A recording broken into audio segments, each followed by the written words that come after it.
Ang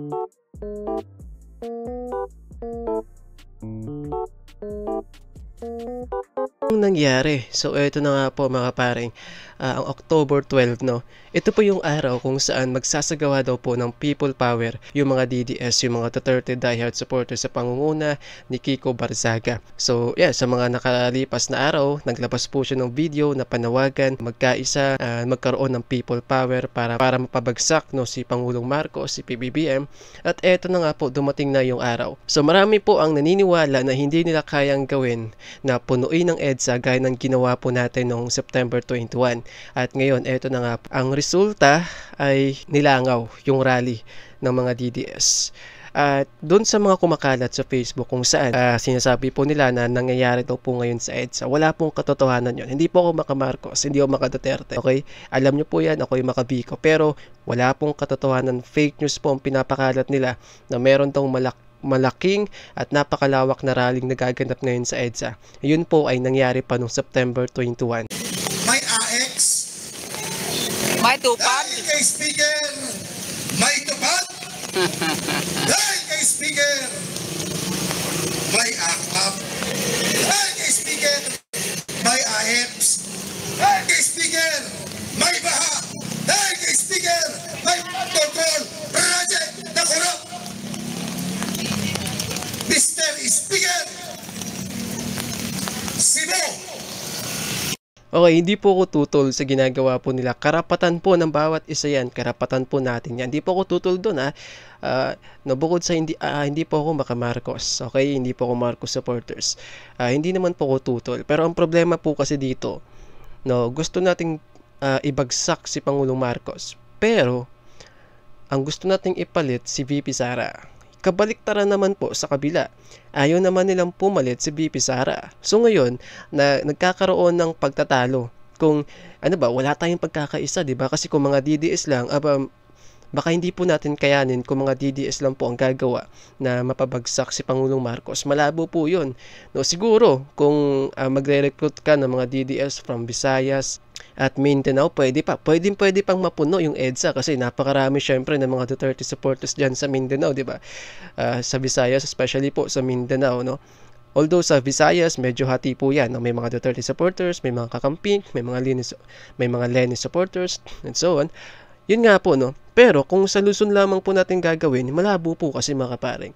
Kasi kung pagbabasehan po natin yung mga survey, hindi po ganun kalaki yung bilang ng mga DDS supporters dito po sa bandang Luzon. No, sa Mindanao, napakalaki ng bilang ng suporta po nila. Majority po dyan mga Duterte supporters. So, kung magpapadala ka ng barko, sabihin na po, let's say, 6 na barko, diba? Bawat isang barko, pwede magkasya mga 2,000, 3,000, diba? So, magpadala tayo ng 10 barko, sa loob ng 4 na araw, balikan yan, kayang-kaya natin punuin yung EDSA. Aabot yan, no, ng mga kalahating milyon kung meron po mag-i-sponsor na magpadala po ng barko sa Mindanao para mag-recruit. Yun nga po mga kaparing, karapatan po ng bawat isa, no, na mag-rally, ipanawagan, na panagutin ng mga korap. At dito ay pinag-uusapan nila, o binabanatan nila si Martin Romualdez, which is wala akong problema doon kasi dapat nga naman talagang imbestigahan, 'di ba? Si Martin Romualdez, Speaker of the House yan no? And ayun. And antayin po natin kung kaya po nilang punuin ng EDSA hanggang mamayang gabi. Davao, Baguio, Zambales, ang lindol. Nasaan ang speaker na namimigay, namumudmod ng pera? Wali. Walay! Hanip nga rin naman si Speaker, no? Ito to be fair pa. Hanip nga naman si Speaker Romualdez. Magbibigay ng kalahating kilong bigas, may mukha pa niya, 'di ba? Hindi na naman siya. Napakaraming politiko, ganyan. Yan, ang tawag diyan mga kaplastikan, mga hipokrito.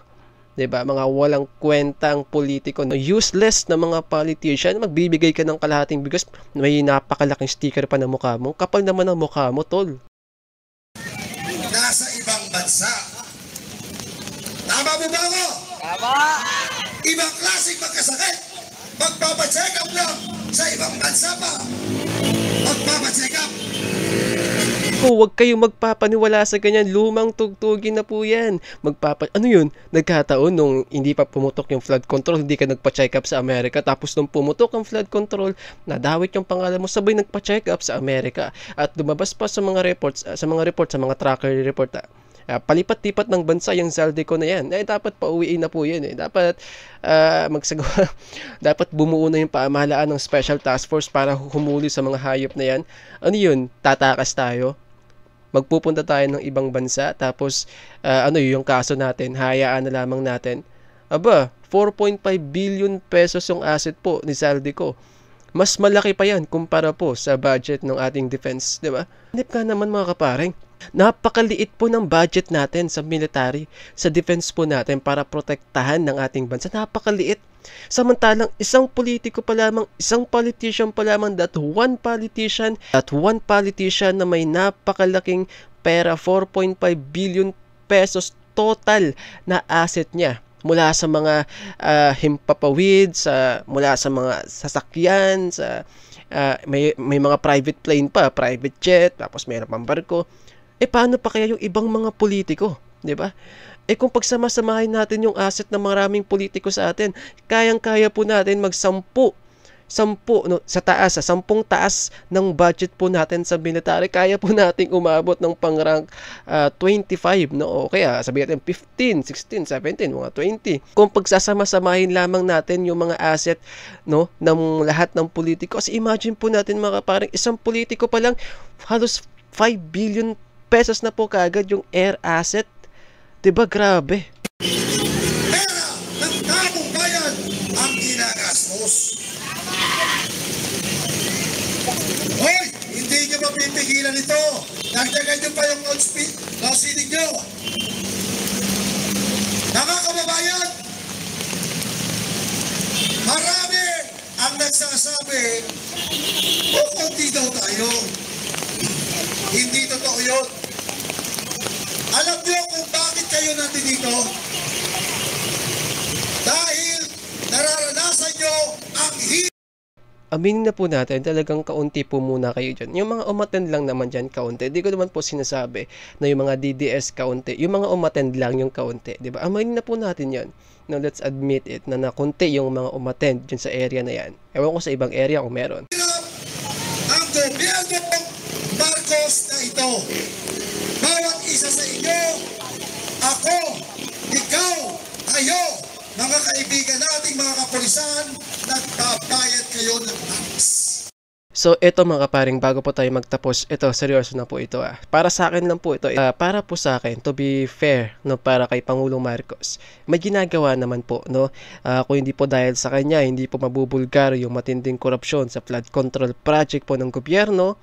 Tapos yung problema nga lang, nadawit pa yung kanyang pinsan. At dun po masusubok kung para saan yung kanyang loyalty. Kung wala siyang sinasanto, kapag yung kanyang pinsan na si Martin Romualdez ay napakulong, ibig sabihin po niyan wala pong sinasanto si Pangulong Marcos. At ngayon, hindi po sapat na binulgar lamang niya ang korupsyon. Magiging sapat lamang po ito, no? Maikukulong niya ang lahat ng mga sangkot dito, kaalyado niya man o hindi. At kapag nangyari po yan, then tataas po ang respeto sa kanya at mag-iiwan po siya ng napakalaking ligasiya dito po sa ating bansa. Ngayon, kung hindi niya ito mapakulong, pag natapos, bago magtapos yung kanyang termino, maybe sabihin po natin 2027, wala pa rin ipapakulong kahit ni isa. Diyan na po tayo magsagawa ng people power para pabagsakin si Pangulong Marcos. Kasi nga naman, halos magdadalawang taon na pero wala ka pa rin napapakulong.